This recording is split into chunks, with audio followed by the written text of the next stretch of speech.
저는 이제 부위원장으로 저도 참여를 하는데 아마 아시는 분들 아시지만 제가 지난번에 국정기획위원회에서 활동을 할 때 원래 정책적 분과 소속이었는데 저희 분과장님이 이해식이요. 그리고 또 제가 국가균형성장특별위원회에서 이제 행정수도 팀장이었는데 거기 위원장은 박수영 위원님. 그래서 원래도 잘 아는 분들이었는데 이번에 제가 새삼 느낀 게 우리나라 국회의원들도 되게 훌륭하구나. 정말 일을 열심히 하시고 어떻게 보면은 그 국정기획위원회라는 거는 원래는 이제 인수위원회지 않습니까? 그러니까 시민사회하고 소통하는 것도 있지만 정부 간의 소통, 정부 간의 역할 분담 이런 일이 굉장히 중요한데 저도 국회에 오래 있었거든요.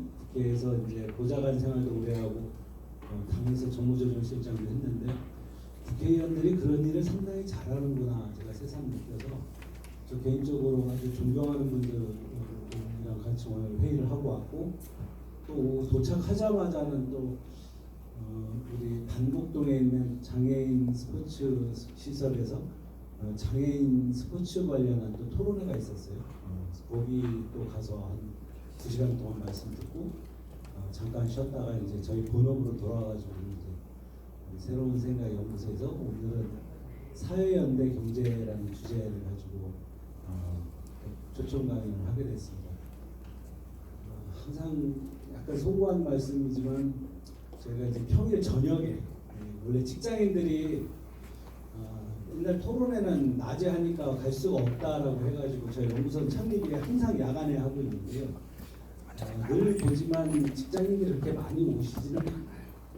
어르신들이 더 많이 오시거나 아니면은 낮에도 오실 수 있는 분도 더 많이 오시고 의외로 저녁 7시인데도 우리 직장인들이 많이 안 오셔서 다음부터는 저녁 8시에 한번 해볼까 하는 생각도 좀 하고 있어요.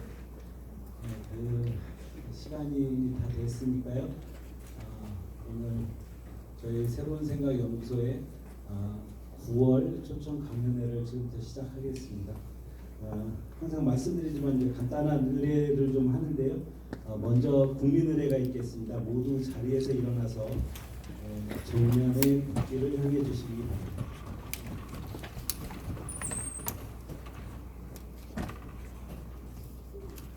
국기가 나와요. 죄송합니다. 국기에 대한 경례.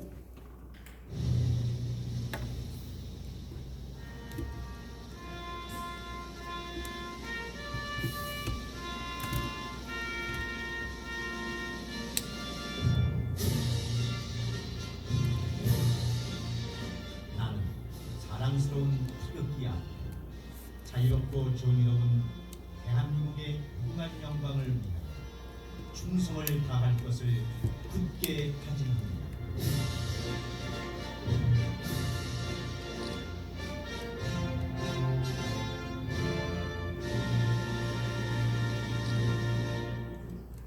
바로 자리에 앉아주시면 되겠습니다. 이하 의례는 생략하겠습니다. 저희 강연에 처음 오신 분도 계실 것 같긴 한데 저희는 잘 아시겠지만 사단의 법인이고 사회적, 경제적, 환경적으로 조화를 이루는 지속가능한 사회를 좀 만들어보자 그런 취지로 특히 이제 정책 강연과 토론회를 이제 매월 실시하고 있습니다. 오늘은 저희 연구소에서 특별하게 강조하고 있는 이제 연대의 가치에 대해서 연대의 가치를 우리가 경제라는 관점으로 보면 어떻게 볼 것인가 이런 주제로 오늘 강연을 하게 되는데요. 저희가 그래도 앞에 간단히 참석하신 분들 좀 소개시켜 드리는데 먼저 저희 더불어민주당 세종시당에 직전 실버위원장이셨던 홍성욱 고모님 참석하셨습니다.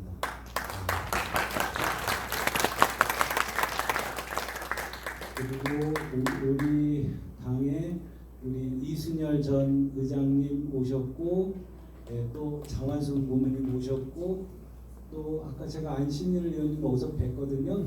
저 박수 좀 부탁드리겠습니다.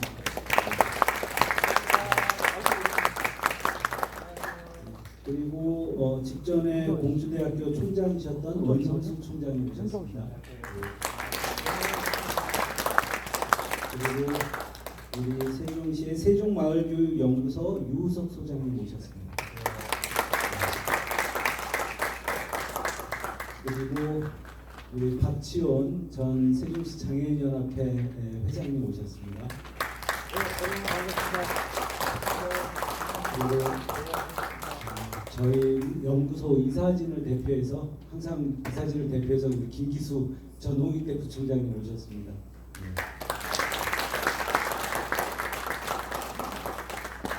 그 밖에는 저희 연구소 우리 회원님들이고 특히 저랑 이런 연대 가치에 대해서 많이 논의하는 분들이 좀 와주셨다는 감사 말씀 좀 드리겠습니다. 저희가 통상 7시에 시작하면은 우리 강사 선생님께 한 50분에서 1시간 정도 이제 말씀 좀 듣고 그리고 한 30분 정도 간단한 질의응답을 하고 나가서 뒤풀이를 하는 순으로 항상 진행을 하고 있습니다. 오늘은 여 근처에 있는 크라운 호프인데 저희 생각에는 앞에 얘기도 중요하지만 뒤풀이에서 더 중요한 말씀을 듣는다는 거 제가 꼭 강조 좀 해드리고요. 말씀 중에 또 제가 아주 존경하는 우리 세종민회총회 조성환 회장님 모셨습니다. 예,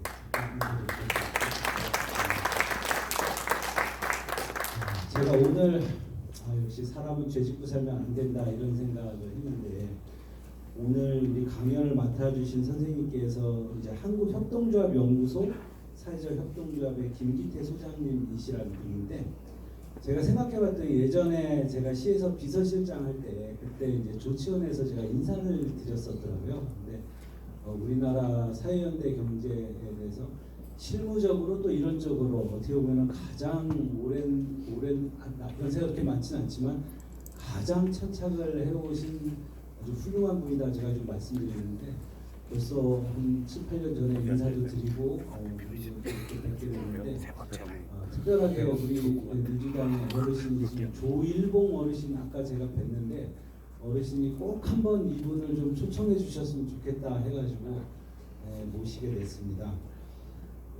우리 그 김기태 소장님은 서울대 농업경제학과 졸업하셨고 또 일자리위원회 사회적경제 전문위원 그리고 또 카톨릭 농민회 그래서 원래는 농업운동을 주로 하시다가 이제 사회연대 경제까지 맡아서 주셨고 특히 문재인 정부에서 청와대 사회적경제 비서관을 역임하셨습니다. 그래서 오늘 강연 주제는 사회연대 경제 함께 잘 사는 방법입니다.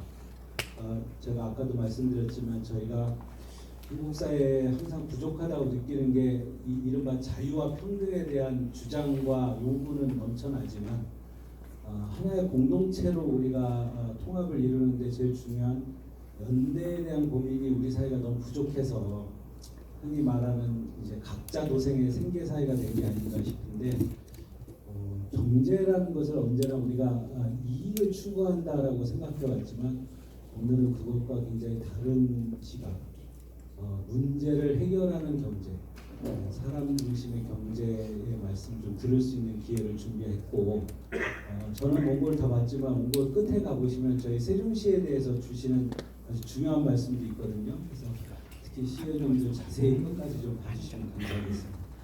제가 소개는 이 정도 하고 우리 소장님 모시겠습니다. 네, 반갑습니다.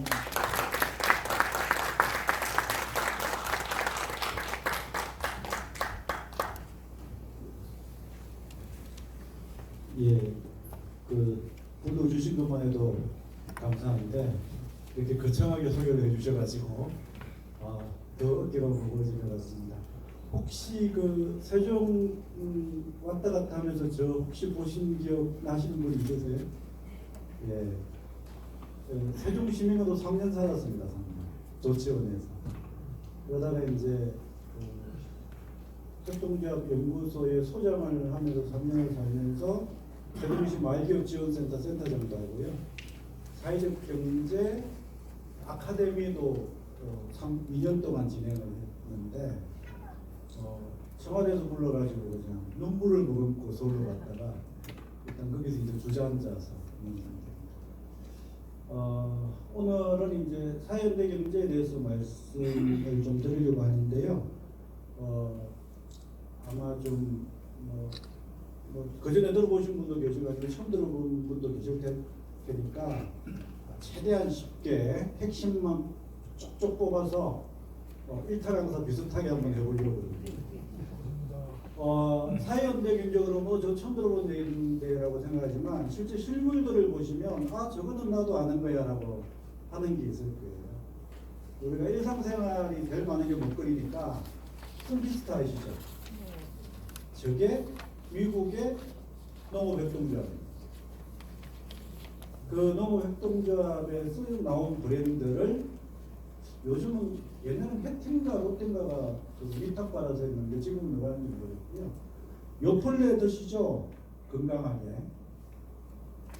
요거는 프랑스 농업협동조합 연합회, 소디아리라고 하는 연합회가 만든 낙농 브랜드예요.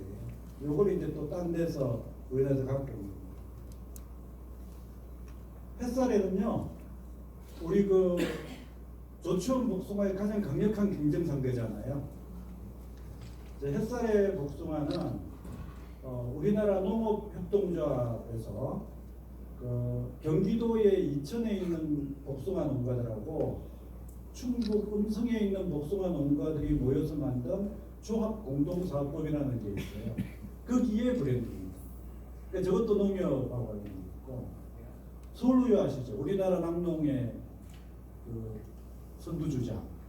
이것도 축산업협동조합, 우리나라 농업협동조합의 한 부분입니다.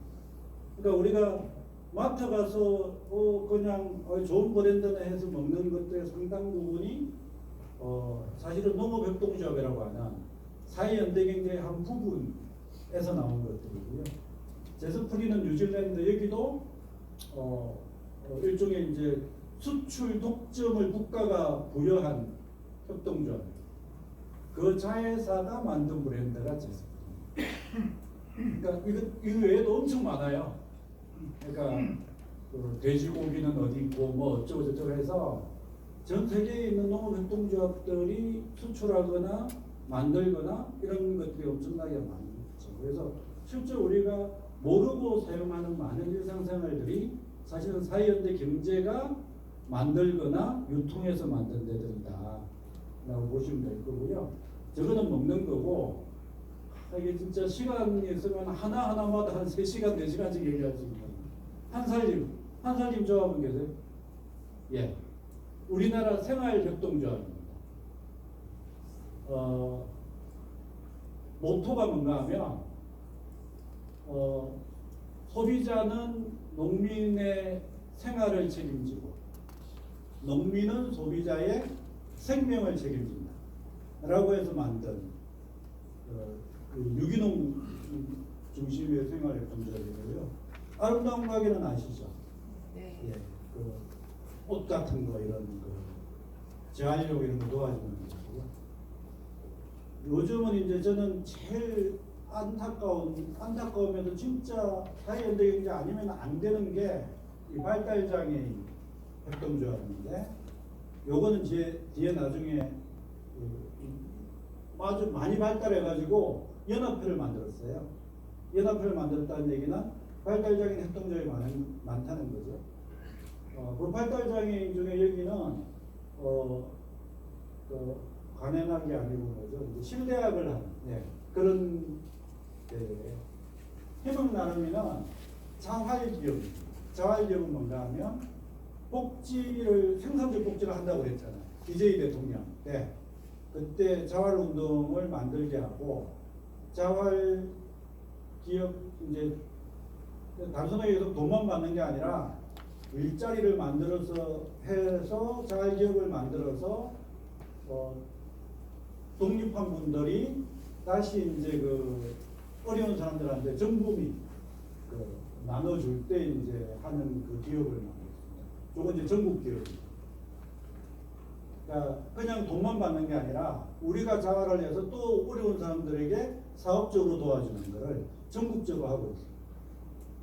그러니까 그냥 사회연대경제 그러면 아주 추상적인 단어 같은데, 막상 하고 있는 거 하나하나를 따져보면 다 우리 생활 가까이 혹은 아니면은 우리가 이미 함께 하고 있는 겁니다. 그래서 한 개 물어보겠습니다. 세종 로컬 푸드 칭칭장터는 사회연대 경제일까요, 아닐까요? 일단 말을 안 하세요. 자, 이제 요건 나중에 제가 답을 드리도록 할 텐데요.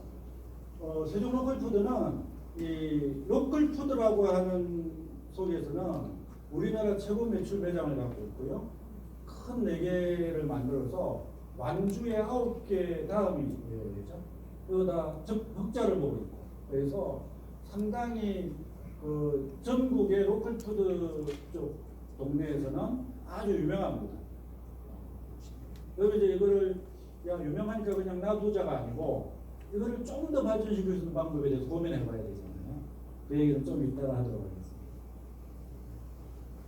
자, 왜 사회 연대 경제라고 그러냐? 그냥 경제라고 그러면 될 텐데 쉽게 말하는 게 저기 이제 미국에 있는 교수가 얘기하신 얘기입니다. 사회적 경제, 사회적 기업이란 뭐냐? 빵을 팔기 위해서 고용하는 게 아니고 고용을 하기 위해서 빵을 판다라는 거예요. 거꾸로죠. 자, 빵을 파는 거는 왜 파는 거예요? 이익을 위해서. 우리 그 중고등학교 그 사회책에 보면 이윤극대화라고 들어보셨잖아요, 그죠? 예. 자, 이윤극대화를 위해서 빵을 만들고 빵을 만들어야 되니까 사람을 고용하면 사람은 목적이에요, 수단이에요? 그런데 고용을 하기 위해서 뭘 할까 고민하다가 빵을 만들면 되겠다 싶어서 빵집을 차리면 사람은 목적이에요, 수단이에요? 자, 여러분들은 목적으로 대우받고 싶으세요, 수단으로 대우받고 싶으세요? 목적이요. 그러면 사회연대 경제가 좋은 거예요, 영리 경제가 좋은 거예요? 사회연대 경제요. 그러니까 너무 당연한 얘기를 좀 하는 겁니다. 그런데 우리나라 중고등학교 경제책에는 이런 걸 하나도 안 적어놨어요. 왜? 재벌이 입김이 세서. 그죠?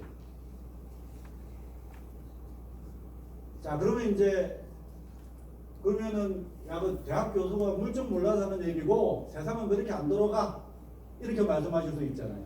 그래서 밑에 우리나라 사회연대 경제 중에 하나인 소셜벤처 기업을 제가 소개를 했습니다. 베어베터라고 하는 기업이 있어요.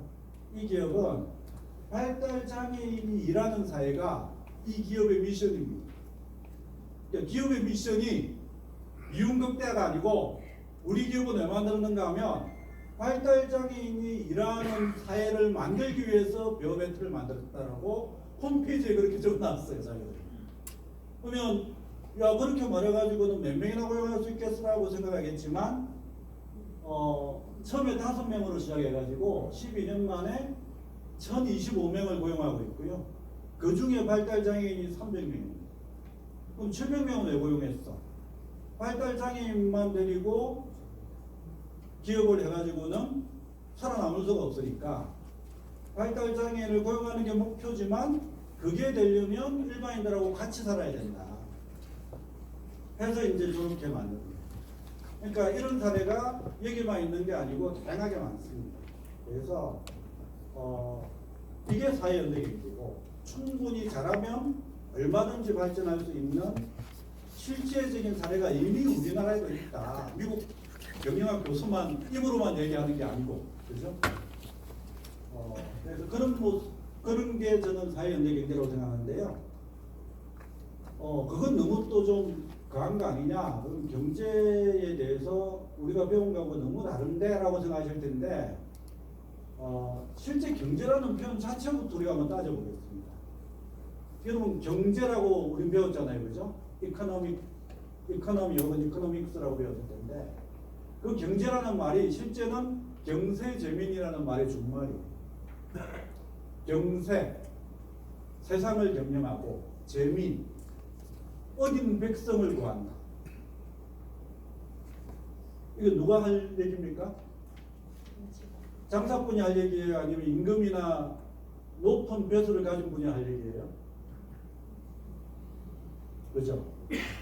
경제라는 것은 사실상 동양적 사고방식으로는 국가가 해야 되는 일이에요.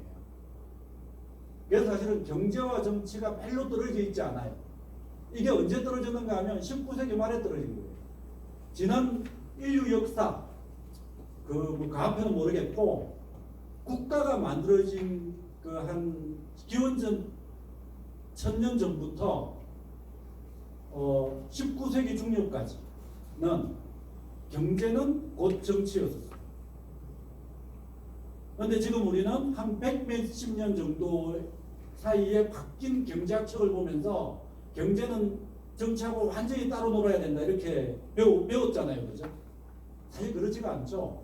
자, 여러분 그게 정말 그렇지 않다는 거 딱 한 개만 얘기해 보겠습니다. 우리나라가 미국에 파는 관세 물건 수출하면 관세가 몇 프로가 되는 게 적정한 것 같아요? 경제학자가 그거 계산해 준 적이 있나요? 미국에 그렇게 경제학자가 많은데 트럼프가 25%라고 때리는 순간 그건 아닙니다라고 하는 경제학자 만나본 적 있어요? 관세는 국가가 정하는 거예요.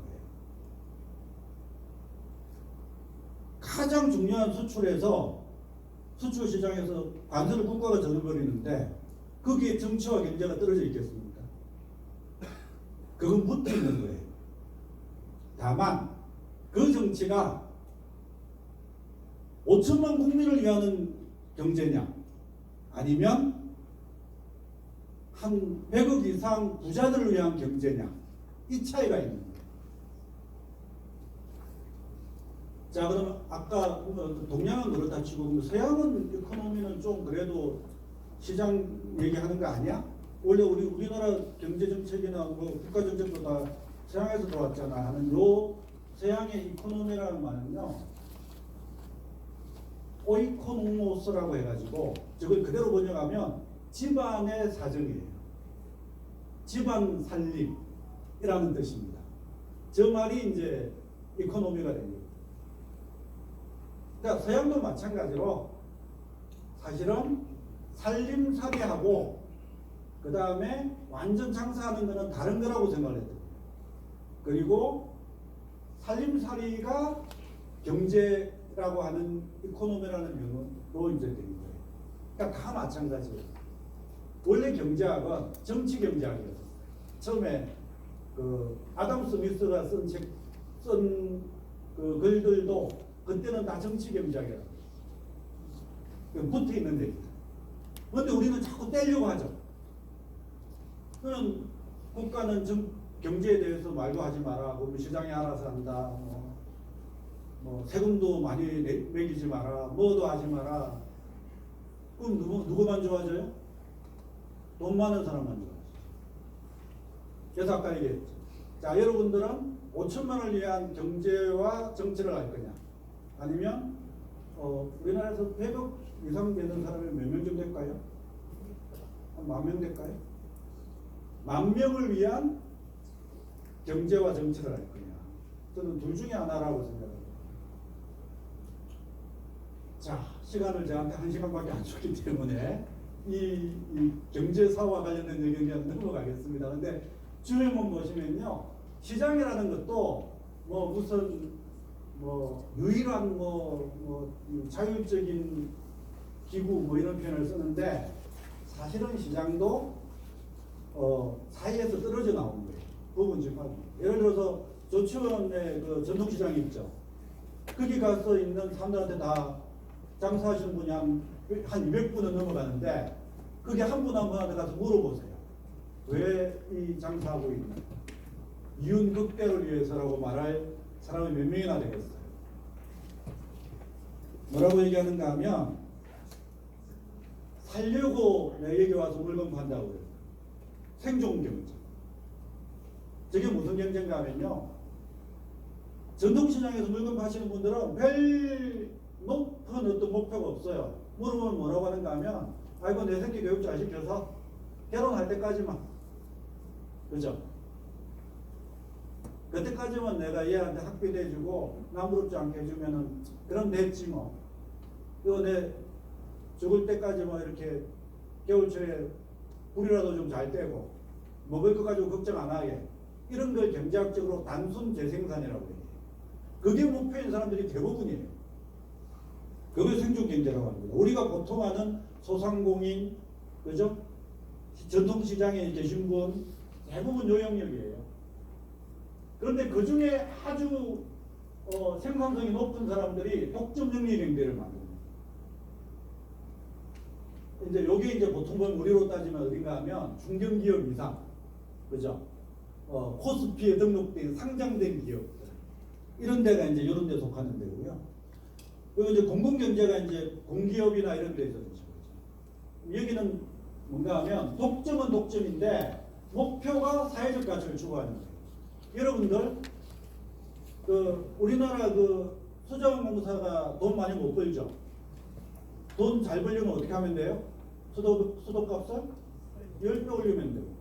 10배 올리면 여러분 안 쓸 거예요, 쓸 거예요? 억지로 써야 돼요. 그거 안 쓰고는 안 돼, 그죠? 독점이지만 영리를 추구 안 하고 국민들에게 돈을 주겠다는 거예요. 인천공항 공사 확장을 지금도 아주 좋잖아요. 전 세계 1등 서비스인데 거기서 돈 벌려면 어떻게 하면 돼요? 이번에 역시 트럼프가 가르쳐 줬잖아요. 공항료가 지금 7,000원인가? 뭐 대충 그 정도 되는데 그 10배로 올리면 돼요. 친구들하고 갑장들끼리 개모아서 중국 한번 가보겠다는데 공항 이용료가 10,000원 하는 게 10만 원 됐다고 안 가겠어요? 독점은 돈 버는 방법이 이런 방식이에요. 이게 마찬가지 그렇잖아요. 독점 능력이 없던? 죄송합니다. 독점 능력이 없던? 예를 들어서 이번에 지금 삼성이 그 D램 가격 30% 올렸죠.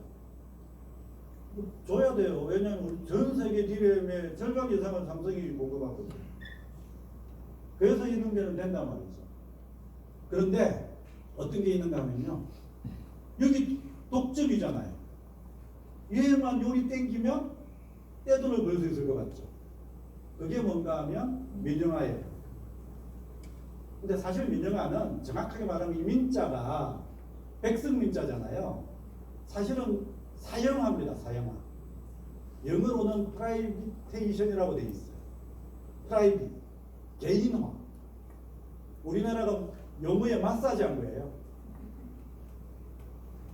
그래서 항상 이 10,000명을 위한, 5,000명을 위한 정치 세력들은 정권을 잡고 나면 여기를 잘라서 요리 넘겨주는 작업을 합니다. 제가 누구라고 얘기하면 저는 매우 비정치적인 사람인데 한국의 구체적인 사례를 들면 갑자기 정치적인 사람이 되니까 구체적인 예는 안 되겠습니다만 요새서 많이 보셨죠, 그죠? 인천공항을 넘기니 코레일을 넘기니 이런 얘기 많이 들어보셨잖아요, 그죠? 그게 다 그래서 그럽니다. 왜냐하면 가깝거든 아주. 자, 그럼 생존 경제에서 가까우면서 사회적 가치를 추구하는 게 뭐냐? 사회연대. 그래서 여기는 독점이 되기가 어려워요. 그럼 사회연대 경제는 뭐 한다고 하냐? 야, 돈도 못 벌고 힘도 드는데 그거 하는 사람들은 왜 해? 제가 볼 때는 사람을 중심에 놔둬. 여러분들도 그런 사람이 있잖아요.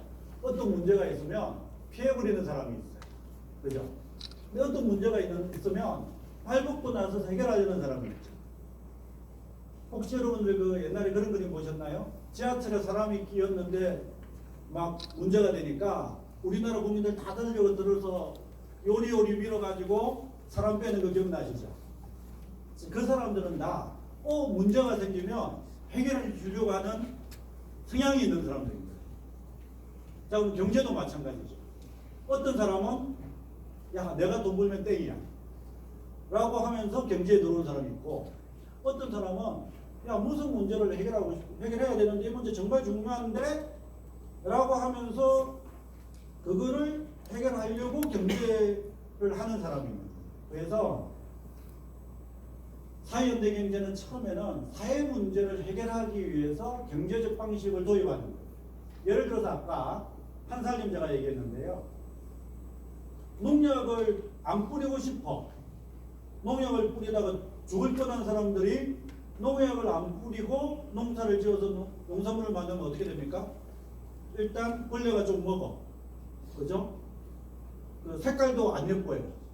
그런데 생산비는 많이 들어. 그걸 그냥 일반 시장에 내놓으면 어떻게 돼요? 그죠? 내가 농약을 안 뿌리고 싶어도 이미 만들어진 시장판에서 그럼 내가 죽어. 그럼 그때 누가 필요해요? 그거를 팔아주는 사람이 필요합니다. 그래야 그 사람이 농약 안 뿌리고 계속 할 수 있으니까. 그러면 우리가 친환경 농산물을 팔아주는 사업을 하자. 그게 문제 해결 경제. 자, 그럼 문제 해결 경제를 하는 사람들은 어떤 사람들인가 하면 사람이 중심인 사람. 아까 제가 얘기했죠. 사람이 목적이 될 거냐, 사람을 수단으로 삼을 거냐. 사람을 목적으로 생각하는 경제가 이게 되는 거예요. 그럼 그런 의미에서 세종시 로컬푸드 한번 얘기해 볼까요? 자, 세종시 로컬푸드 엄청 좋죠. 신선하죠. 근데 거기 어떤 농민은 내고 어떤 농민은 안 내는지 생각해 보셨어요? 원래 전업농은 도매시장에 내도 괜찮거든요.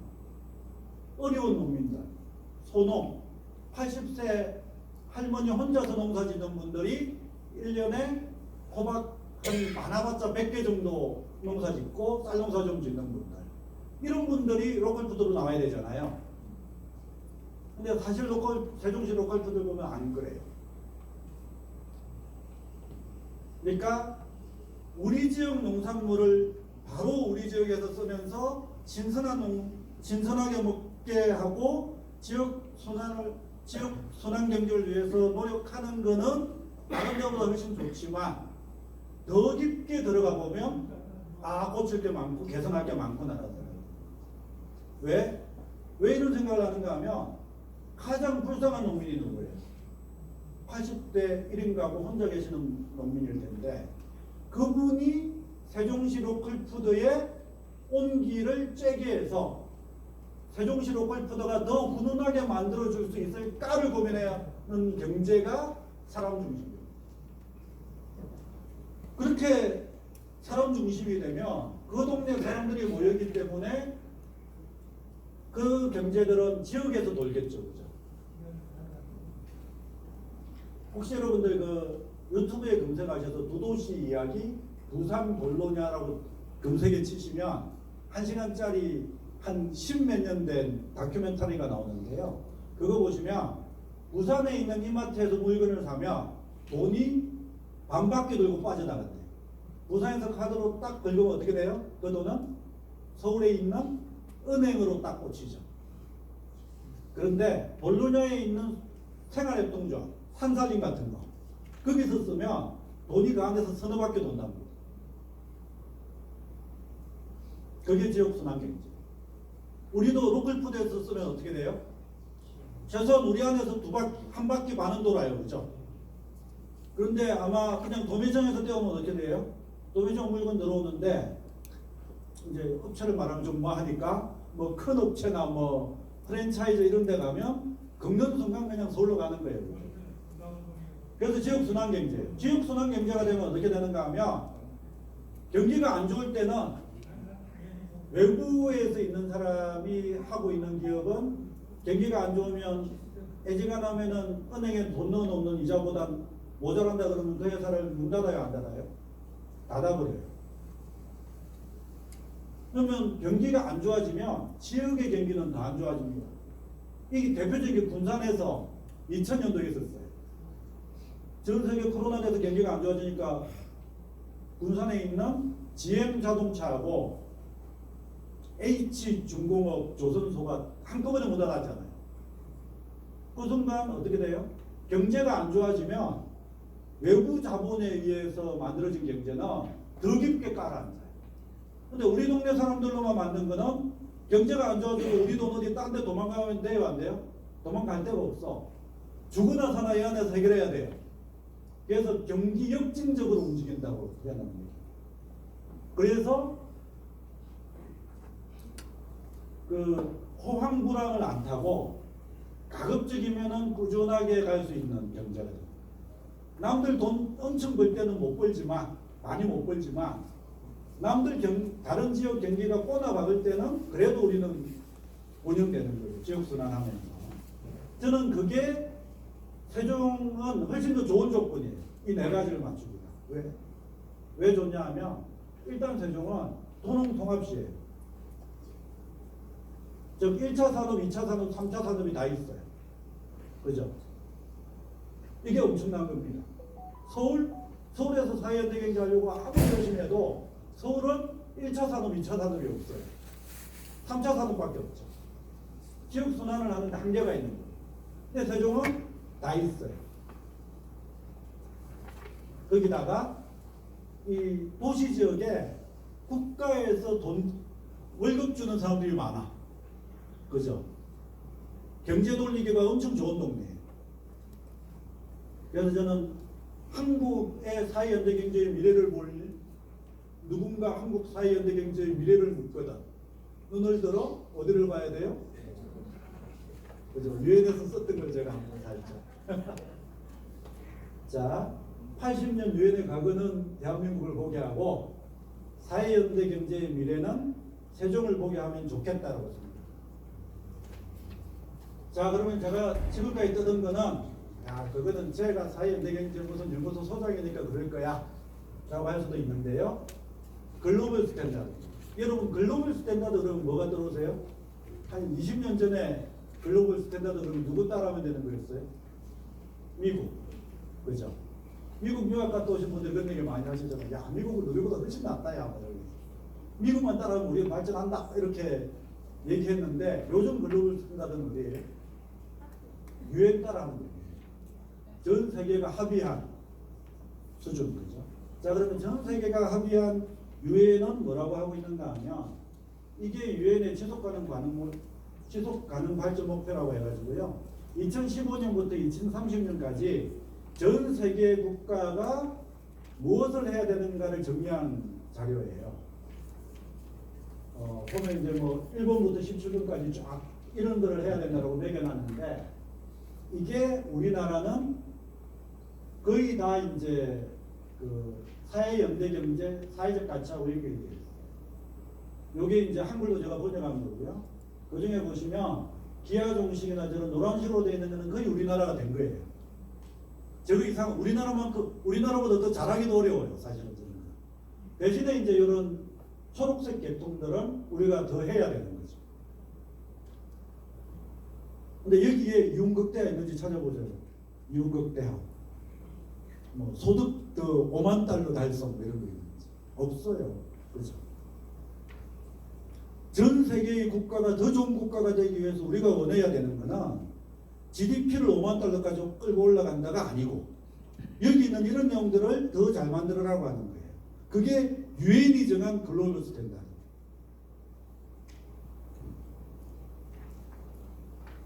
요거는 이제 그 기업들도 이제는 이윤극대만 얘기하면은 안 되니까 초국적 기업들, 금융자본들도 이제는 야, 사실 우리가 이윤극대화를 원하는 건 아니고 사회적 책임을 같이 하고 지구와 같이 합니다라고 막 얘기하고 다녀요. 며칠 전에 그 레리 핑크라고 그 3천조 원인가 운영하는 전 세계 자산 관리회사 중에 제일 큰 회사가 블랙락이라고 있거든요. 그 회사의 대표가 우리나라에 온 적이 있어요. 한국하고 잘해보고 싶다고 왔는데 그 사람이 주장하는 게 이 ESG예요. 이제는 기업이 환경, 사회, 거버넌스를 못하는 기업은 우리가 아예 투자를 안 해버리겠다. 그래서 석탄 발전 이런 거는 전 세계 금융자본의 투자를 이제는 못 받는 거예요. 예. 그렇게까지 하고 있는 것도 있고, 그 다음에 CSR이라고 들어보셨죠? 기업의 사회적 책임. 더 올라가면 이제 CSV, 요거는 이제 뭐, 마이클 포터 아니면 우리나라 같으면 SK에서 주로 얘기하는 거예요. 그래서 뭔가 하면, 옛날에는 공장 기계 잘 돌려서 이윤극대화를 하면 됐는데, 그 뒤에는 총무분들이 우리도 인간답게 대우해 주세요. 해서 50년대 하다 보니까 60년대 되니까 소비자가 야 우리한테 아무거나 먹이면 돼? 라고 해서 소비자가 이제 소비자를 만족시켜야 되고 그 다음에 이제 지역사회를 만족시켜야 됩니다. 그렇게 지금까지는 경제학 책에는 기업이 이윤 극대화를 목표로 한다고 적어놨지만 실제 기업들은 이미 환경, 사회, 거버넌스 문제에 대해서 제대로 안 하면 전 세계 금융자본으로부터 페널티를 받고 있는 중입니다. 그러니까 이 사람들 얘기를 들어보면 협동조합에서 배웠다는 얘기거든요. 자기들이 하고 있는 것들 중에. 그러니까 사회연대경제 중에 일부가 협동조합인데, 그러니까 사회연대경제에서 자꾸 뺏겨가는 거죠, 저희. 자, 유엔도 그러고 전 세계 금융자본도 사회연대경제의 이야기들을 귀를 기울여서 들을 수밖에 없다. 더 나가면 요거는 ILO에서 이제 정한 그 총회 결의안이에요. ILO는 뭔가 하면 국제노동기구라고 해가지고 UN 다음으로 큰 국제기구예요. 이 ILO가 협동조합 사회연대경제 쪽을 적극적으로 전 세계의 국가들이 지원하세요라고 2022년도에 얘기하니까 그 얘기를 받아서 유엔이 UN 총회에서 사회연대경제를 결의합니다. 제가 속이 터지는 얘기는 이때가 우리나라로 따지면 윤석열 정부 때잖아요. 자, 우리 윤석열 정부의 유엔 총회 참석에서 윤석열 정부는 사회연대경제 결의문에 찬성했을까요? 반대했을까요? 찬성했어요. 찬성하고 그 결의문에 찬성한 서명이 마르기도 전에 한국에서는 사회연대경제 예산을 절반을 깎았거든요. 그러니까 계약의 중요성을, 시장경제의 가장 기본인 계약의 중요성을 잘 모르시는 분들이었다는 거잖아요. 어쨌든 근데 그러니까 그 윤석열 정부조차도 이 유엔 사회연대경제 결의에 찬성할 수밖에 없었던 이유는 거기서 반대하면 왕따 돼요. 그게 글로벌 스탠다드예요. 그래서 기준은 뭐 여기 뭘 해라 뭐 해라 어떤 걸 하세요라고 적어놨는데 제가 오늘 뭐 이걸 자세하게 설명할 건 아니니까 핵심은 뭐예요? 자, 일단 유엔이 15년 동안 진행하는 지속가능 경제의 대부분의 내용이 사회연대경제의 아까 말한 문제 해결하고 연결됩니다. 전 세계 그 국제기구 중에서 가장 큰 유엔과 ILO도 다 사회연대경제가 매우 중요하니까 각 국가가 그걸 활성화시키라고 금고안을 다 결의했다. 그 중에 국힘이 여당이었던 윤석열 정부일 때도 찬성했다. 그럼 이거는 할수록 이익인 거잖아요. 다만 어떻게 해야 되고 구체적으로 할 것인가를 우리가 고민해야 되는 거다라고 생각합니다. 이건 이제 그래서 유엔이 제가 하고 난 다음에 올해를 제2차 세계협동조합에서 삼았어요. 그래서 다양한 행사들이 협동조합 쪽에서 진행을 했습니다. 아이고 시간이 제가 10분까지 알겠습니다. 이제는 이제 또 정부가 바뀌었잖아요. 정부가 바뀌었는데 처음에는 이재명 대통령이 성남시장 할 때 기본소득을 가지고 많이 얘기했어요. 청년 기본소득을 얘기해서 이렇게 막 했는데 왜 기본소득을 하는가 하면 이제는 기술이 너무 많이 발달해가지고 사람을 다 고용할 수가 없는 거예요. 제조업에서. 여러분 혹시 그 현대자동차 이 로봇 조립하는 거 로봇으로 조립하는 그 자동차 장면 보신 적 있으세요? 그 쫙 프레임이 지나가면 로봇 한 6대, 8대 로봇팔이 나와가지고 한꺼번에 용접을 합니다. 요즘 KF-21이라고 저기 사천에서 만들어지는 그 전투기 있잖아요. 차세대 전투기. 그거 비행기 하나마다 한 10,000개 정도 구멍을 뚫어야 되거든요. 그 구멍을 누가 뚫어주는가 하면 로봇이 다 뚫어줘요. 그러니까 이제 옛날처럼 사람이 필요가 없잖아요. 그러면 이윤을 추구하는 대기업은 어떻게 해요? 그러면은 사람이 필요 없어도 월급을 줄게가 되겠어요? 아니면 자르겠어요? 그렇죠. 그리고 소상공인들도 이거 인건비가 비싸네 그러면 인건비가 너무 부담이 돼요. 그럼 어떻게 해요? 로봇이 요즘 돌아다니는 거 세종에 많죠. 그죠? 주문 가져왔습니다. 뭐 이런 얘기하면서 그러면서 이 시장의 거대 기업들이 계속 비영리 조직, 소상공인, 공동체, 중소기업들을 계속 공격을 하기 시작하는 거예요. 그럼 일자리는 자꾸 줄어들고 그러면은 그럼 너희들이 번 돈을 가지고 그냥 통으로 국가기업한테 세금을 왕창 내면 우리가 여기서 돈 받아가지고 여기에 세금으로 나눠줄게 가 사실은 기본적이에요. 그래서 사실은 미국의 실리콘밸리 아시죠? 지금 그 AI 만드는 그쪽 실리콘밸리의 대표적인 기업가들은 기본소득 하자고 얘기하고 있어요. 그래 뭐 우리 돈 내지 뭐 이런 얘기를 하고 있어요. 미국은 실제 사람 쓰기가 더 어렵잖아요. 그러니까 그런 얘기를 하는 거예요. 자 그런데 그게 한국에서는 잘 안 돼요. 왜 안 되는가 하면 우리나라는 그 흔히 말하는 기업가 편이나 노동자 편이 양쪽을 향해서 일하는 자는 먹지도 말라고 40년 동안 서로 외쳤어요. 그죠? 제 때는 민족 중흥의 역사적 소명을 띠고 이 땅에 태어났다는 국민교육원장을 달달달 외워야 돼서 그때 우리 또래들 중에 이제 너의 좌우명은 뭐냐 그러면 성실 건맨으로 적었던 애들이 너무 많아요. 저도 성실이라고 적었어요. 살았는데 야 기본소득으로 가만히 있으면 돈 줄게. 이게 잘 안 되는 거예요. 두 번째는 우리나라는 산업정책 국가의 모범사례예요. 국가는 뭐 해야 된다? 정부가 주도해서 기획해서 수출 경쟁력을 높이는 나라가 돼야 된다. 그래서 우리 지금 선진국 된 거잖아요. 그죠? 사실 전 세계 중진국, 후진국은 우리나라가 롤모델이에요. 그래서 우리는 그걸 해가지고 성공했다고 생각을 하는 거예요. 그 예산을 우리는 줄일 수가 있다 없다? 잘 못 줄여요. 그런데 이 5천만 인구잖아요. 5천만 명 인구에 월 30만 원씩 주면 연간 180조가 들어갑니다. 최저 기준인 70만 원을 주면 360조가 들어가요. 우리나라 1년 예산이 평균 한 650조 정도 되면 돈이 돼요.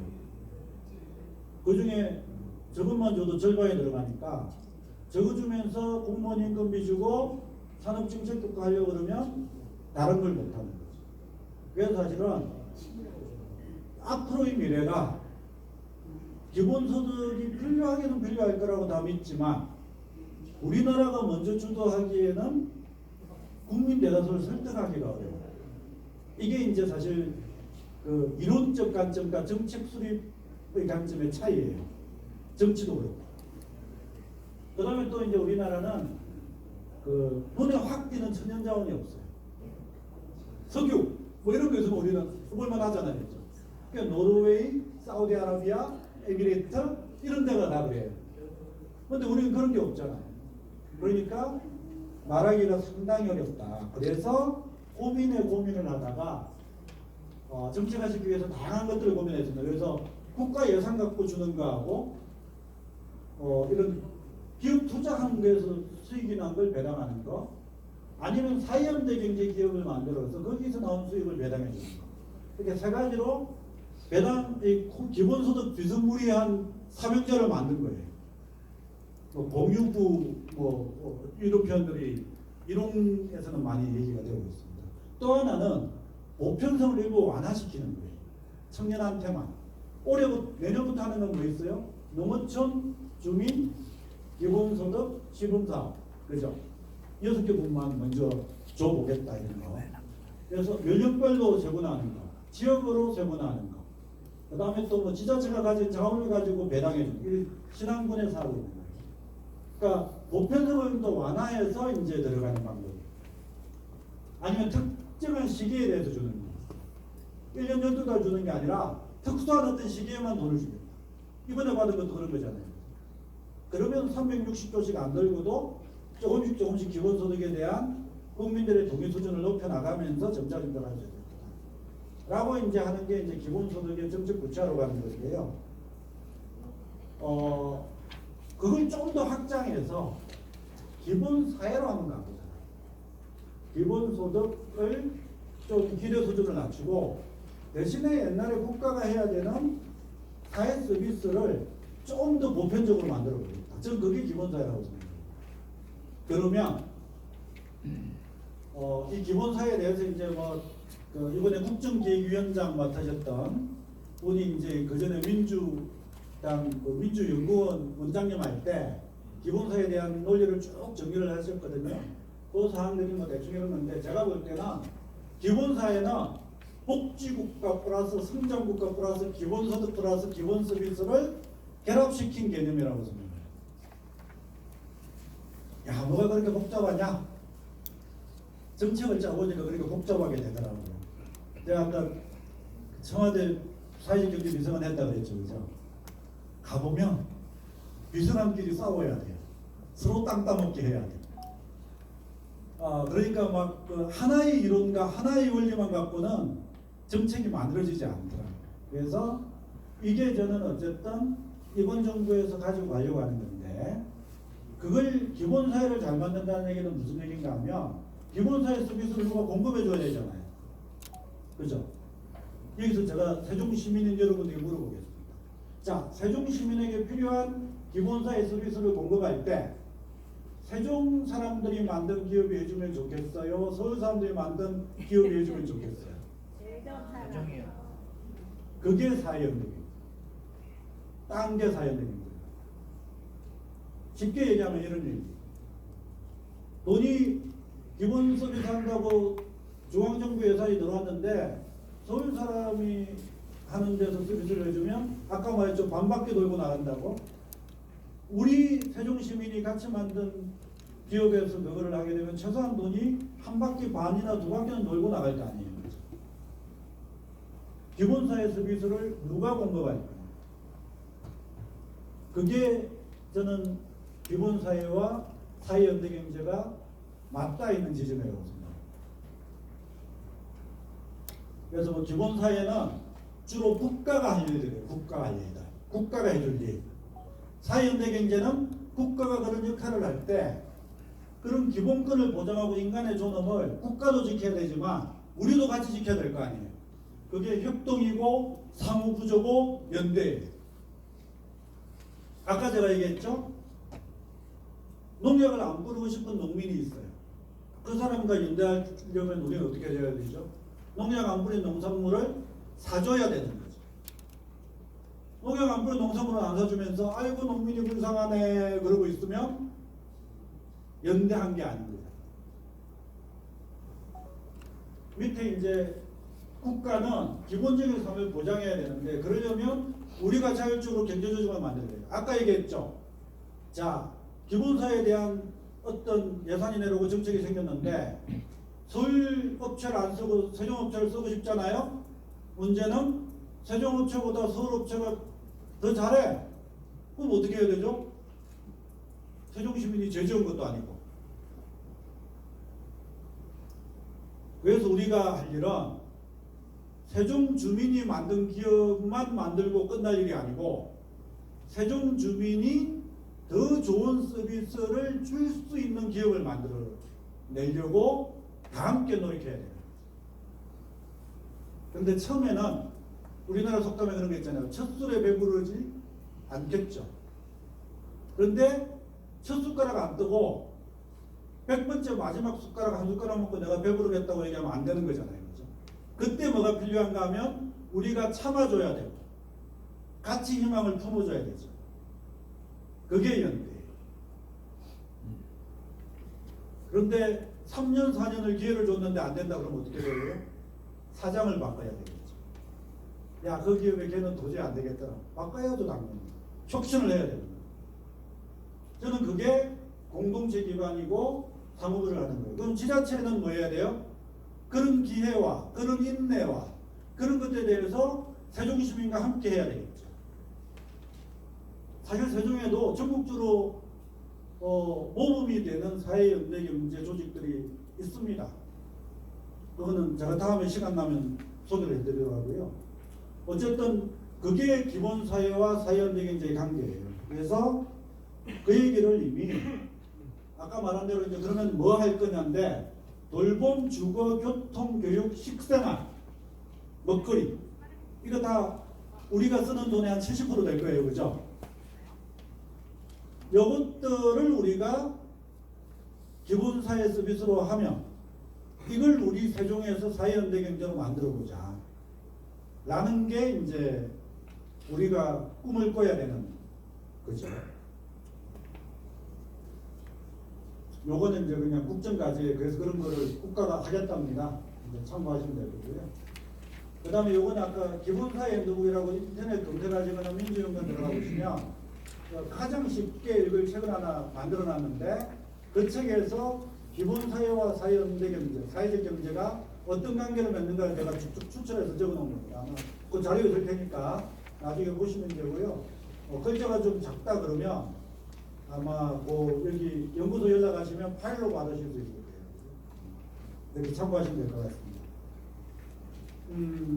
이제 15분밖에 안 남았으니까 세종에서 방금 말한 저런 사회 서비스와 사회연대경제의 관계 속에서 세종에서 하면 잘 될 것 같은 거를 제가 찍어드리겠습니다. 의사감사. 돌봄 사업은 아마 내년 3월부터 시작해요. 통합돌봄법은 내년 3월부터 시행이 되는데 이 통합돌봄을 한다는 게 뭔가 하면요. 지금은 어느 정도 계시다가 집에서 더 이상 가족끼리 근사하면 바로 어디로 보내야 돼요? 요양원으로 가야 되잖아요. 그런데 그게 지역에 있으면 있을수록 오래 있으면 있을수록 원하는 거잖아요. 실제 어르신들한테 물어보면 자 몸이 아프시면 어떻게 하고 싶어요? 가급적 집에 있고 싶다고 그러세요. 지역사회에서 안 가고 싶어요. 가는 순간 뭐라고 생각해요? 고려장이라고 생각해요. 그런데 자 몸이 요 정도 좋으면 집에 계실 거예요. 그죠? 그런데 요거 떨어지면 이제 집에 못 계셔. 가족끼리는 도저히 안 돼. 그러면 여기 손에서 조금만 몸이 아파져도 바로 요양원으로 가시는데 만약에 우리 사회가 세종이 요 정도까지는 우리가 사회에서 받쳐줄 수 있다. 요 정도까지는 또 정부 예산하고 같이 해도 또 사회, 지역사회에서 받쳐줄 수 있다면 요까지는 집에 계실 수 있는 거예요. 혹은 지역사회에 같이 있을 수 있는 거예요. 그러고도 다 아파지면 가셔야죠. 그런데 다시 말하면 돌아오는 것도 생각해봐요. 요양원 갔는데 몸이 좀 좋아졌어. 난 요양원에 없어도 될 것 같은 데서 돌아오려면 어디까지 몸이 좋아져야 집에 올 수 있어요? 집에서만 하면 여기서 요까지 뛰어 올라와서 요까지 나야 집에 오는 거예요. 못하면 못하. 그러니까 고려장이 되는 거예요. 근데 요만큼만 나아지면 지역사회에서 받을 수가 있다. 그럼 올 수 있겠죠. 그죠? 그런 걸 만들어야 됩니다. 그게 지역사회 통합돌봄이에요. 내가 요양원 갔다가 병원 갔다가 다시 우리 집으로 놀러 오려면 담을 넘어야 돼. 너무 어렵겠죠. 계단을 몇 개 놔주는 것. 그게 지역사회 통합돌봄이에요. 그 중에 하나가 뭔가 하면 이런 중간집 같은 거. 이거 하나 짓는데 보통은 땅값 빼고 나면 평당 뭐 한 700만 원 정도 해가지고 쭉 계산하면 돈이 나와요. 한 30명에서 60명 정도 편안하게 사시는데 60대들은 저기 가서 알바하고 적립하고 70대들은 똔똔하고 80대가 되면은 60대 때 적립해 놓은 돈 가지고 쓸 수 있게 하는 그런 공간, 그걸 중간집이라고 보통 해요. 내가 살던 곳에서 존엄하게 계속 늙어가기를 바라는 그런 것들이 여기는 훨씬 더 많아질 수 있어요. 그죠?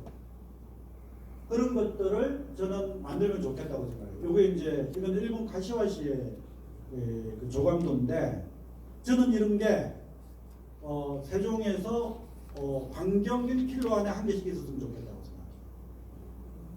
그러면은 그거 하나씩 있을 때마다 제가 보기에는 한 50억씩 들어간다 생각하면 한 1000억 정도는 있어야 되는 거죠. 그런 사업들을 하고 거기서 일자리를 만들어내는 거죠. 고민해 보시면 됩니다. 그 외에 뭐 지역사회 통합돌봄 훨씬 더 다양한 얘기가 있는데 어쨌든 오늘 저는 앞으로 만들어질 내년부터 시작하는 지역사회 통합돌봄의 가장 모범적인 사례를 세종에서 만들어보자. 그럴 만한 저는 조건이 행복도시는 충분히 갖춰져 있다고 생각해요. 그게 이제 뭐 이런 얘기입니다. 돌봄 의료 서비스 공급하고 아까 말한 참여 만들고 이런 거고요.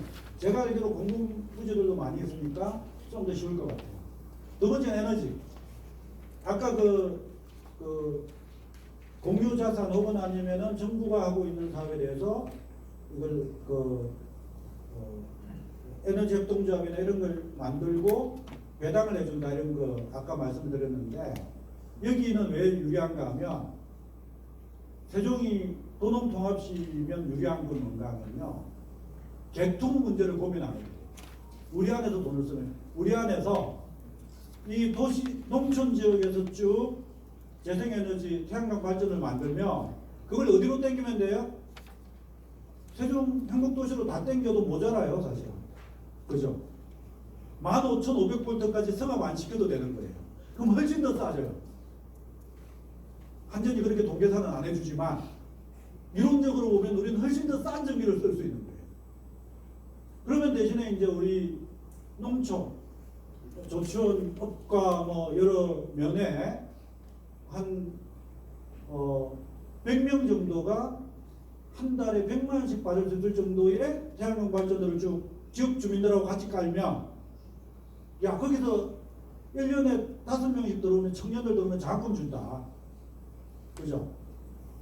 기농기촌하면 장학금 주고 그 친구들이 그러면 그 마을에 있는 어르신들이 만든 농산물을 어르신이 혼자 이 시신장터까지 못 갖고 오면 2, 3개 마을을 묶어가지고 1톤 트럭을 이가 갖고 와라.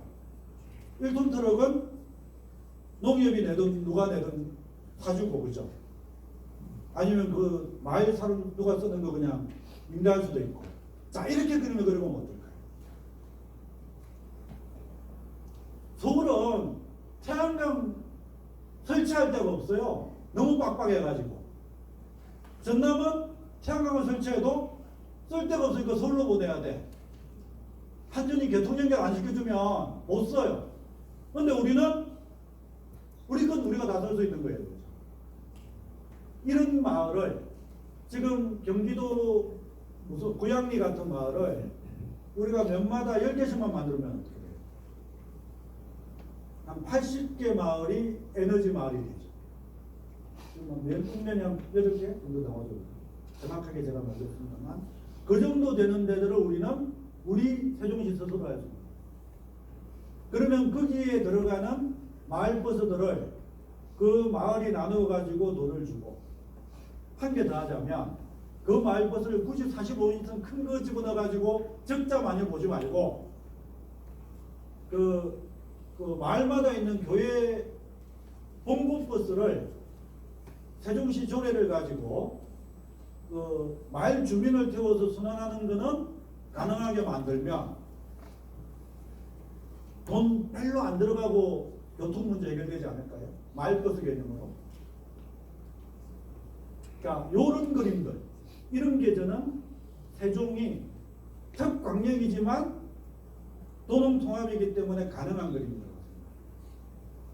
그 다음에 그래서 이런 거 한번 해보자. 근데 그런 거를 하려면 무슨 사회적 경제기업 한 개를 잘 만들면 되냐?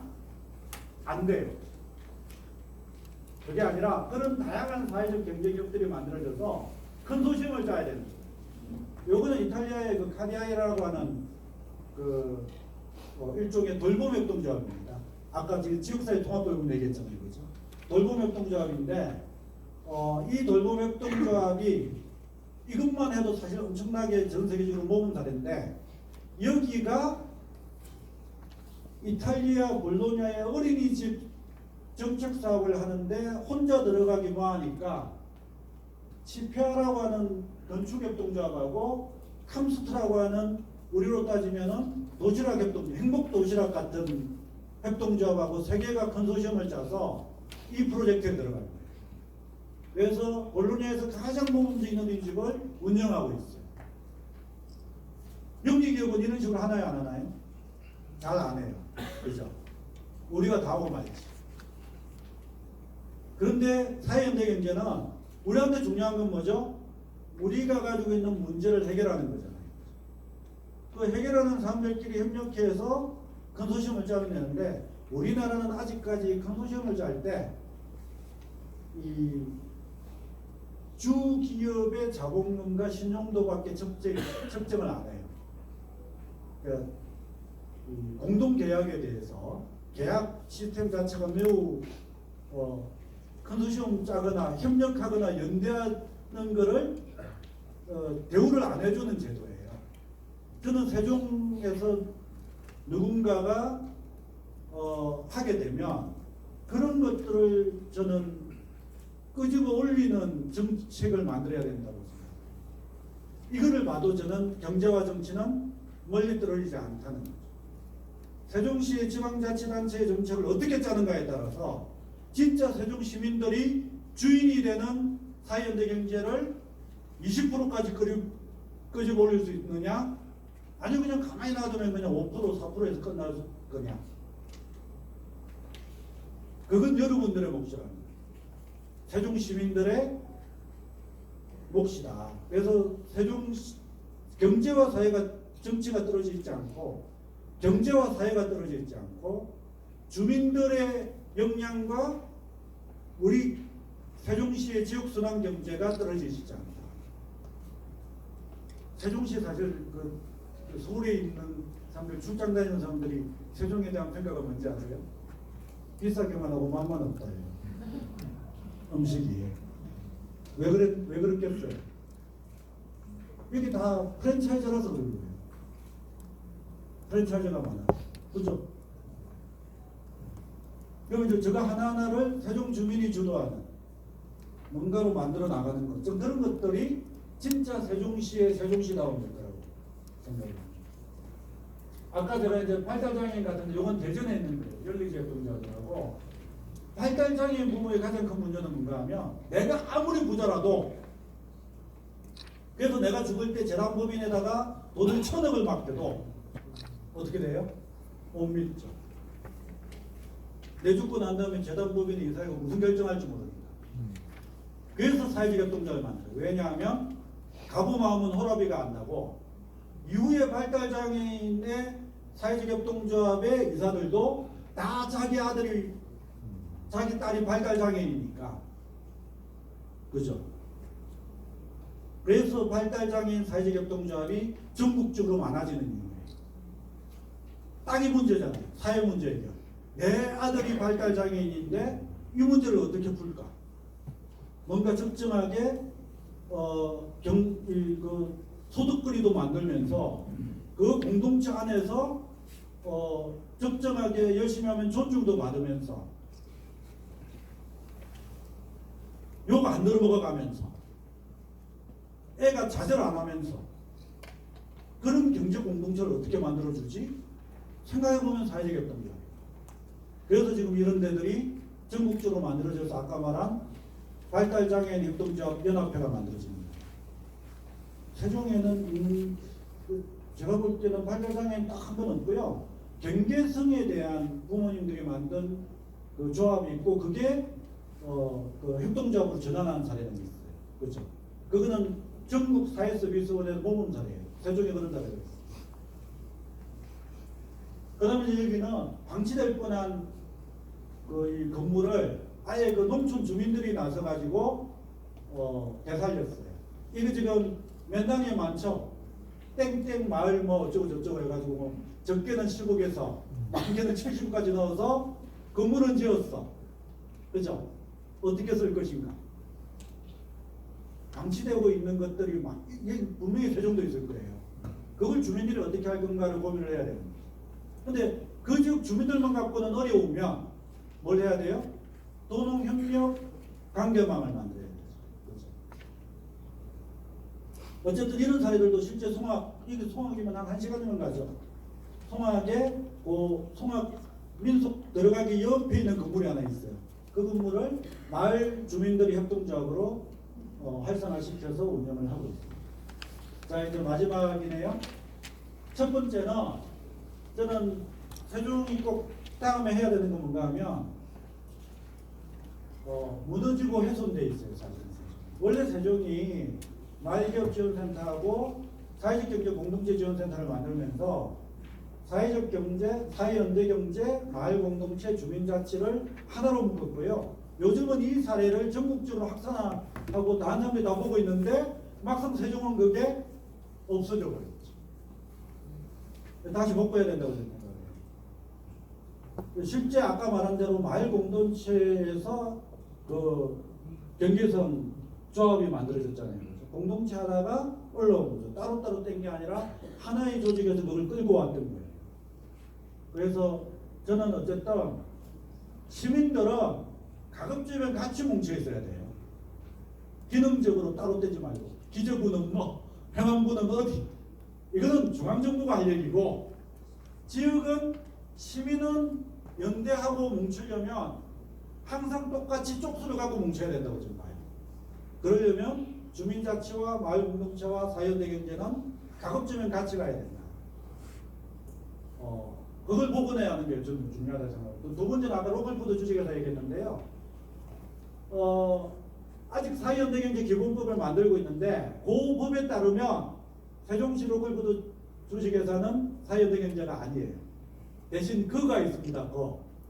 참여하고 싶은 사람들은 신청을 하면 시행령에 따라서 사회연대경제로 본다라고 되어 있는데요. 고치는 방법은 뭔가 하면 지금 주식회사에서 주민들의 참여를 많이 하면 되죠. 아까 제가 말했죠. 법정리마다 마을기업을 만들고 그 공급자들이 1년 동안 내는 돈의 10% 내지는 5%를 그 로컬푸드 주식회사에 출자하고, 지금 4개 있잖아요. 그죠? 야, 우리 1000가구 이상 되는 아파트인데 우리는 그냥 우리가 소비자 협동조합 만들고 우리의 매장에 들어오시면 우리가 책임지고 갈게. 소비자 협동조합 만들면 그 협동조합도 전체 쓴 것 중에 얼마를 또 출자하면, 그러면 대주주 한 7개 앤드 그 이용주주 30-40개 내지는 뭐 한 100개 정도 만들어지면 주식회사를 하지만 실질적으로 협동조합처럼 운영할 수 있어요. 그럼 우리 들어오면 되는 거죠. 뭐 더 상세한 것은 다음에 할 텐데 그게 불가능하지 않다. 우리가 다만 그동안 상상하지 않았을 뿐이다. 그렇죠? 그러고 나서 나중에 사회적 협동조합을 전환시킬 수도 있고, 그거는 뭐 걱정은 없다고 생각합니다. 그 다음에 농협하고 신협도 사회연대경제에 속해요. 아까 보여줬죠. 서울우유도 농협이고 햇살에도 농협이라고.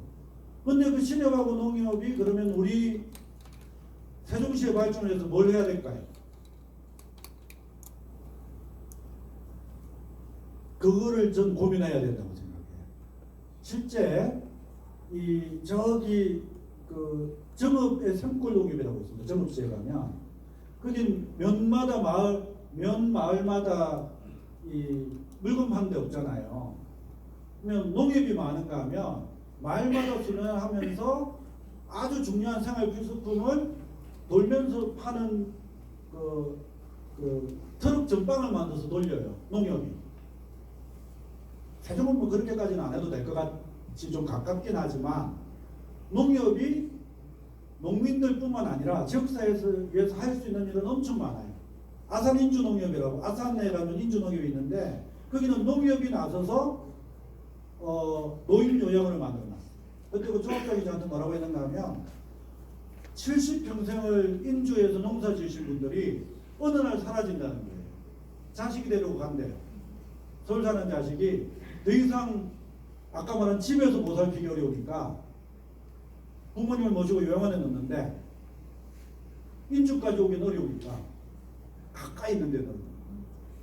그래서 인사도 못하고 사라진대. 자기 조합은 이래. 농협조합은. 이런 거는 안 하고 싶다.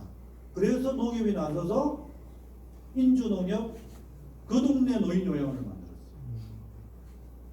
그러니까 농협과 신협이 그냥 우리는 빌린 돈 받아가지고 잘 대출해주고 있습니다. 그건 해야죠. 당연한 거고. 그거 말고 다 할 수 있는 게 많아요. 다만 우리는 요구를 안 해줄 뿐이죠. 그런데 그렇다고 해서 야 적자 보고 내놔라고 얘기하면 강압이잖아요. 그죠? 꼭 저 어디 나라에 티어 누구 비슷하잖아요. 그러지 말고 서로가 상생할 수 있고 서로가 도움이 될 수 있는 그런 방법을 저는 충분히 농협과 신협을 찾을 수 있어요. 저는 세종시 농협 신협 다 합치면 자산 규모 1조 넘을걸요 아마. 그죠? 그런 걸 우리는 개발해서 그 사람들하고 협력해서 일종의 사현대경제 발전기금 같은 것도 만들고 대신 저 돈을 아까 말한 거 있죠. 주민들이 주도하는 기업을 만드는 대증에 같이 설 수 있게 하면 좋겠다. 마지막으로 아까 제가 제일 위에 있는 중간전조제라고 얘기했는데 사현대경제가 확산이 되려면요. 주민공동체하고 주민자치회가 잘 돼야 돼요. 사람들은 처음부터 경제를 하자. 잘 겁나서 못합니다. 뭐가 돼야 경제를 같이 할 수 있어요? 잘 알아야 같이 할 수 있어요. 그리고 지역사회 통합도 보면 읍면 단위별로 할 일이 너무 많아요. 그러면 주민자치회가 예산을 그렇게 짜줘야 될 거 아니에요. 이게 떨어져 있는 게 아니에요. 주민자치와 마을 공동체와 사회연대 경제는 어떻게 보면은 기본 사회 서비스를 만드는 중요한 축이다.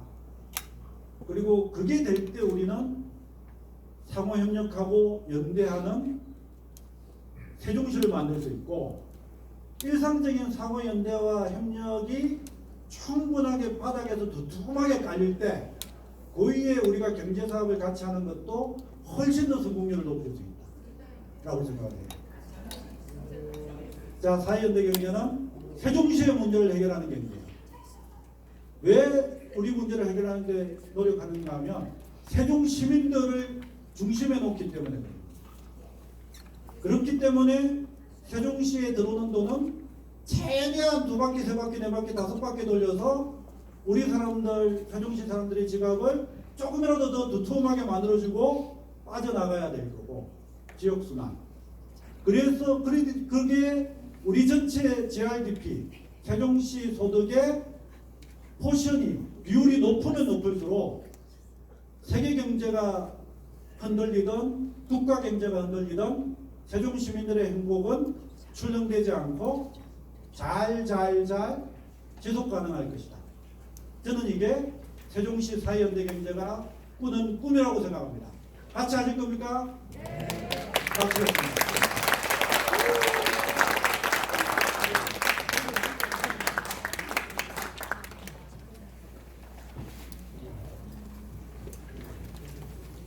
예, 열정적인 강의를 해주신 우리 김 소장님께 다시 한번 박수 좀 부탁드리겠습니다.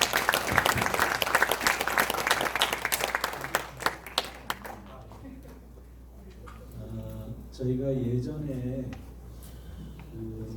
사실은 그분이 말만 그러셨지 실제로는 그러지 못했는데 10여 년 전에 사람 중심 진짜 경제라는 슬로건이 한번 나온 적이 있었어요. 네, 이제 제3정당, 제3정치인이었는데 사람 중심 진짜 경제라는 슬로건으로 저녁이 있는 사람보다 한 10년 좀 전에 있었던 슬로건인데 굉장히 파장이 컸었어요. 근데 저는 우리 김기태 소장님 말씀 중에 문제를 해결하는 경제라는 말은 아마 그렇게 많이 들어보시지 못했던 시각이기도 하고 경제를 그렇게 보는구나. 그러니까 사회연대 경제라는 게 뭐냐라고 얘기할 때 저는 우리의 문제를 해결하는 경제다 이런 식으로 좀 이해를 하면 어떨까 생각을 해봤습니다. 저희가 원래 한 8시 30분까지 질의응답 보통 하는데요. 당연히 뭐 시간 제약이 엄청나고 그런 거 아니거든요. 그냥 잡아가는 거 아니니까. 궁금하신 분들은 손을 들어서 적어도 성함 정도는 말씀 좀 해주시고 또 이어가도록 하겠습니다. 혹시 질문 있으신 분 손을 좀 들어주시고 아무도 손을 안 들면 제가 지명을 하겠습니다.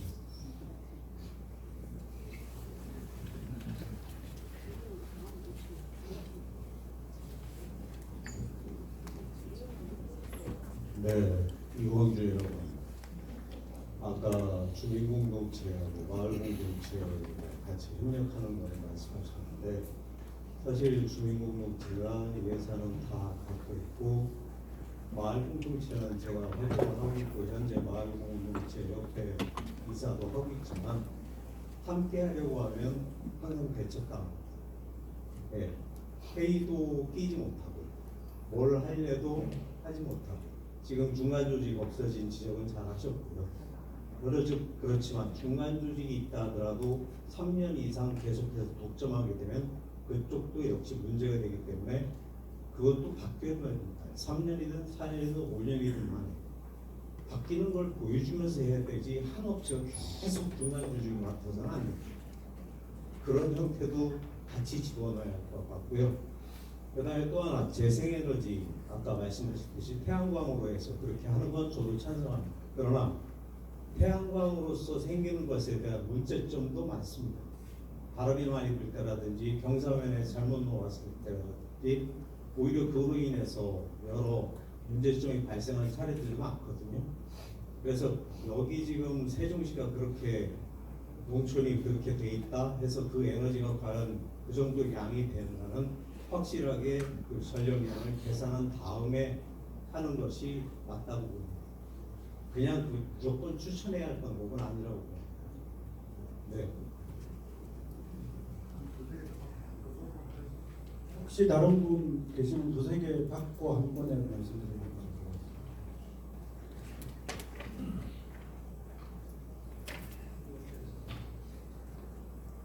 없으시면 이 얘기를 먼저 좀 하면 좋을 것 같은데, 사실은 이제 우리가 아까 말했지만 이 정책이 생기면 그 정책의 파트너를 만들 때 알게 모르게 이제 공무원들도 벽을 쌓고 벽이 쌓이고 나면 민간도 같이 따라서 벽을 쌓는 경우들이 있어요.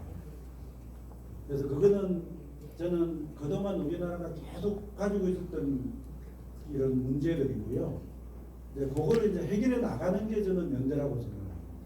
아래부터 연대는 그걸 해결해 나가야 되는데, 그렇다고 해서 뭐 처음부터 주민자치회비하고 마을공동체회비하고 합치다가 아니고 두 개가 만들어지지만 협력할 수 있는 부분을 찾는 거겠죠. 더 나가면 사실 마을 주민자치회 회원들도 2년인가 3년 하고 나면 또 나와야 되잖아요. 그러니까 그렇게 나오면 또 거기서 또 이제 사회연대가 이제 기업으로 갈 수도 있는 거니까, 어쨌든 우리 그 세종시가 행복도시를 만들고 이게 만들어지다 보니까 도농통합회라고 하는 아주 좋은 조건은 가지고 있지만 상당히 많은 구성원들이 또 외지에서 들어와가지고 일종의 시민사회의 코어가 잘 형성이 안 되고 있는 부분이 있어요.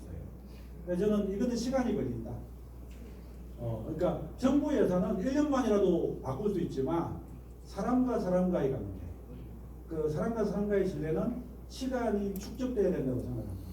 그러니까 그렇지만 우리가 원하는 방향으로 끌고 가야 이제 시간이 축적되면 사이클이 터는 거지, 그냥 가만히 놔둔다고 해가지고 사막이 그냥 옥토가 되는 건 아니거든요.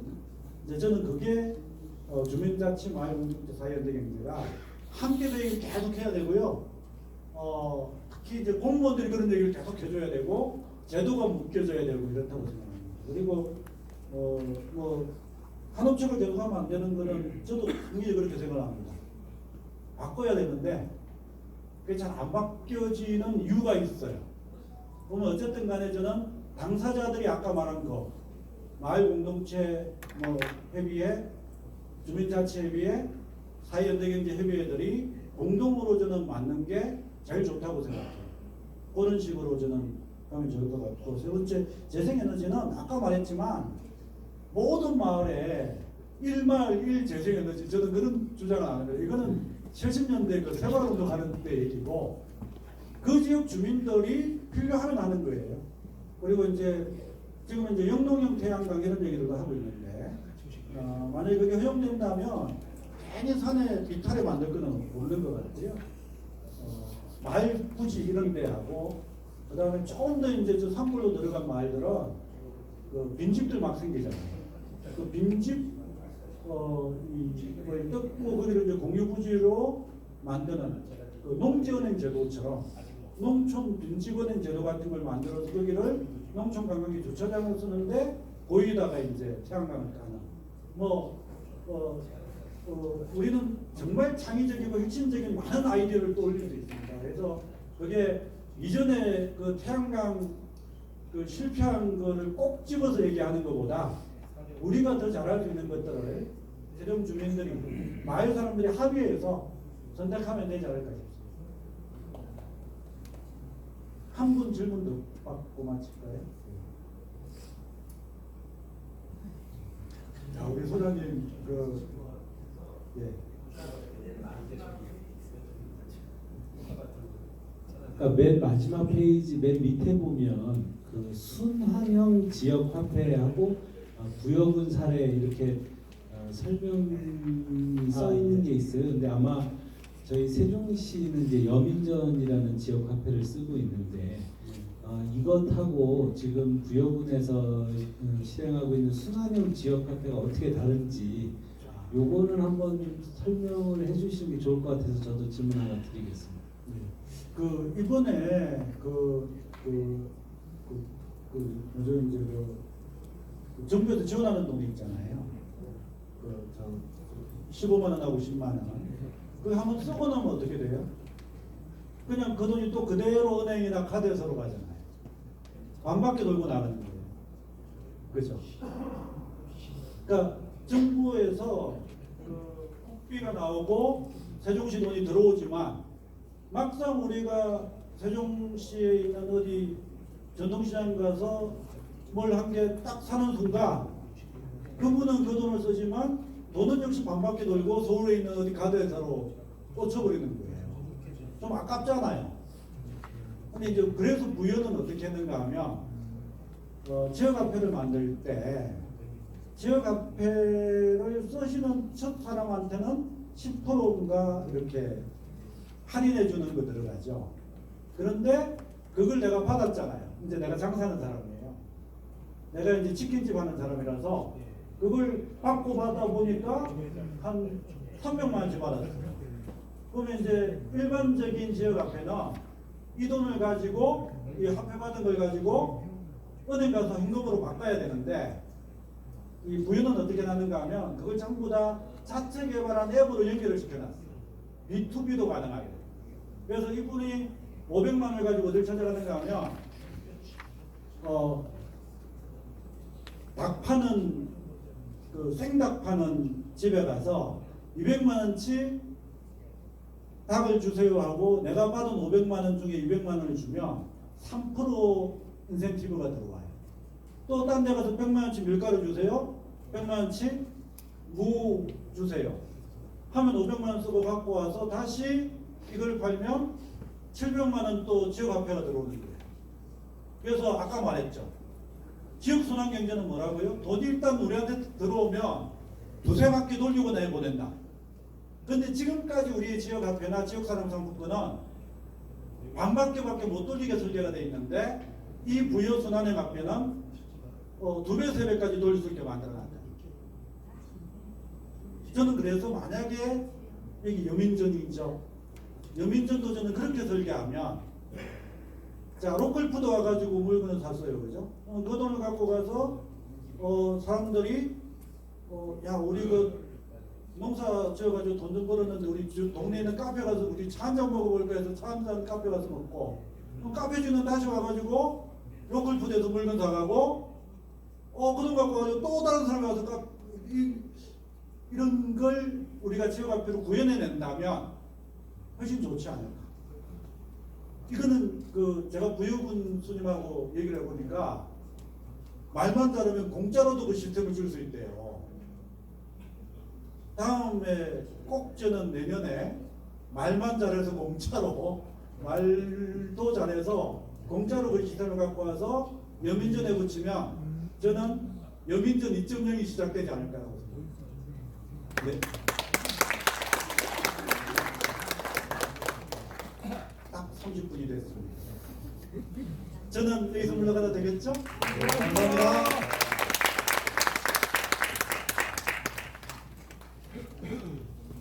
예,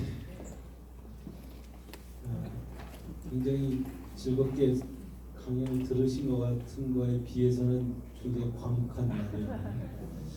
전 질문을 하고도 남을 분들이 제 눈에 엄청 많이 있는데 개인적으로 지명을 하고 싶었지만 또 각자 성인이니까 서로 예의를 차리는 이 정도 하겠습니다.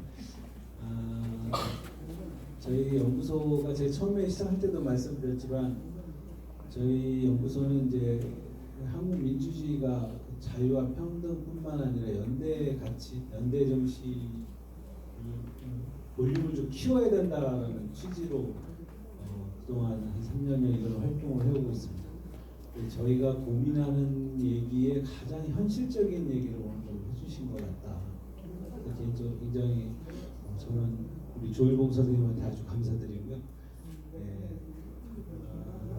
앞으로 저희가 오늘 주신 말씀 좀 잘 살려서 특히 맨 마지막에 제가 여쭤본 것도 실제 부여군에서는 굿드레라는 지역 카페를 가지고 우리 지역 사람들의 지역의 경제를 살리는데 정말로 유용하게 지금 실제로 하고 있어요. 근데 부여는 인구가 5만 명인가 10만 명에서 한참 떨어졌는데 지역 소비가 제가 정확한 숫자는 기억 안 나지만 기존보다 한 5배 정도 지역 내 소비가 늘어났다고 합니다.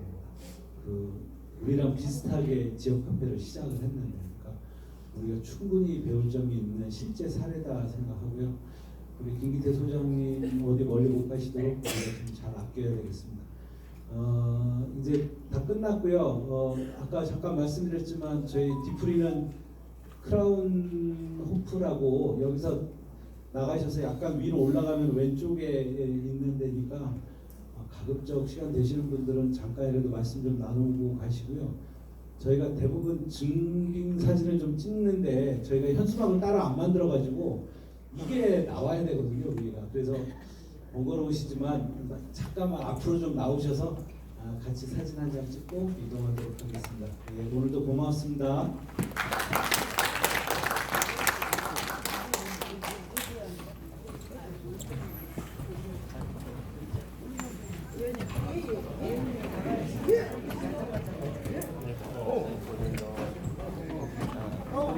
형 사진 찍고 가야 돼. 어디로 가, 어디로 가.